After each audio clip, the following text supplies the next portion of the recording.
Hello साथीहरु, आज चाहिँ म अचारको रेसिपी बनाउन गइरहेको छु। यहाँ चाहिँ मैले प्याज काट्दैछु गाइस।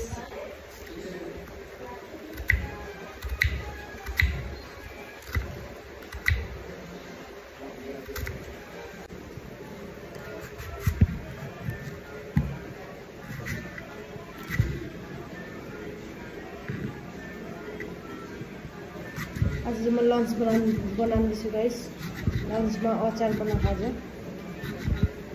हाम्रो यहाँ चाहिँ पुरा चिसो छ आज। पानी परेको छ। चिसो मौसममा आज चाहिँ म चट्ट परेको अचार बनाउन गइरहेको छु साथीहरु। कृपया हेर्दै गर्नुहोस् होला मेरो भिडियो लास्ट तक गाइस।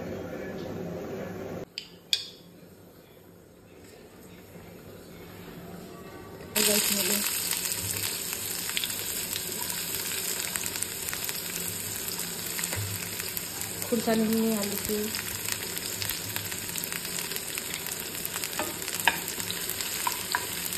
जससँगले ब्राउन गर्नुपर्छ साथीहरु।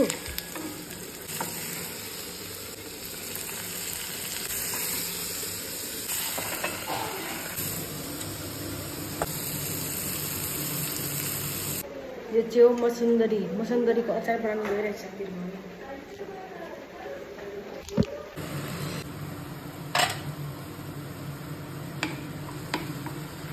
वाह, खुशबू यस्तो दामी भएछ नि साथीहरु। दामी खुशबू आएको छ। चाहिँ कतिलाई मन पर्छ कतिलाई मन पर्दैन है। मेरो भिडियो हेरेर हजुरहरु पनि ट्राई गर्न सक्नुहुन्छ एकबार।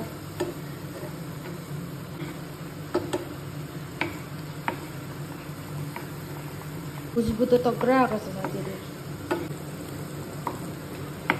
मेरो चाहिँ अचार बनिसकेको छ है गाइस। अलमोस्ट मेरो डन भयो अचार चाहिँ। बोइल गरेको आलु निकालिसकेछु गाइस मैले। यसको चाहिँ म सब्जी बनाउँछु। छिन्नु पर्यो नि त यसरी।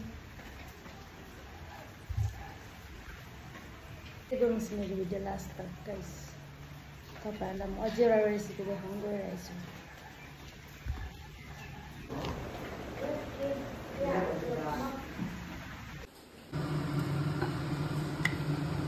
यहाँ चाहिँ म सब्जी बनाउन गइरहेको छु गाइस। आज तेल लगाएको थोरै मैले प्याज ब्राउन भयो गाइस। म चाहिँ आलु लगाइदिन्छु हैन।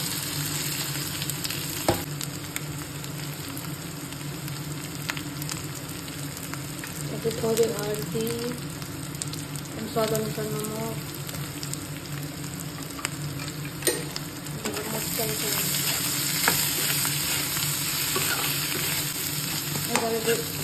मजाले फ्राई गर्नुपर्छ तेलमा।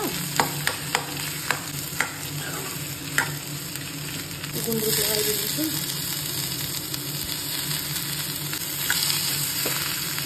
फ्राई भइसकेपछि आलु र गुन्द्रुक।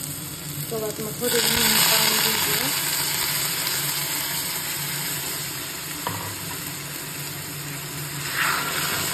सिम्पल तरिकाले बनाउँदा थोरै गरम मसला राखेर ठन्डा छ नि त यहाँ। अझै थोरै पानी हालिदिन्छु। उम्लिनुपर्छ मजासँगले हो। गुन्द्रुक र आलुको झोल ठन्डा छ मौसम। पानी परिरहेछ गाइस यहाँ चाहिँ। त्यही लागि गुन्द्रुक र आलुको झोल बनाइदिएको मैले आज। यहाँ चाहिँ भात चाहिँ अघि बनिसकेको छ। म चाहिँ अघि चढाइछु। मेरो गुन्द्रुकको आलुको झोल अलमोस्ट भयो। गरम गरम भातसित हो टक्क लगाएर। अनि स्पाइसी अचार अघि बनाएको मैले। टक्कसँगले भात खाँदा आहा स्वर्ग पुग्छ होला है गाइस यो चिसो मौसममा। हेर्दै गर्नुहोस् होला लास्ट तक मेरो भिडियो। कस्तो कमेन्ट हान्दैछ यहाँ। मिठो मिठो कमेन्ट हान्दैछ हाम्रो आमालाई। हामी चाहिँ लन्च गर्दैछु एकैचोटि। अब तातो तातो गुन्द्रुकको झोल कस्तो टेस्टी होला। अचार खट्टा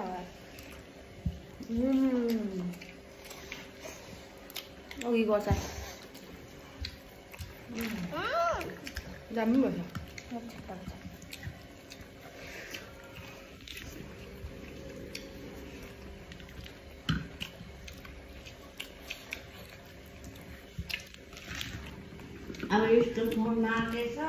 हुन्छ त गाइस, आजको लागि यति नै। भिडियो राम्रो लाग्यो भने लाइक कमेन्ट सेयर गर्न नबिर्सिनु होला। थ्याङ्क यू सबैजनालाई। By by.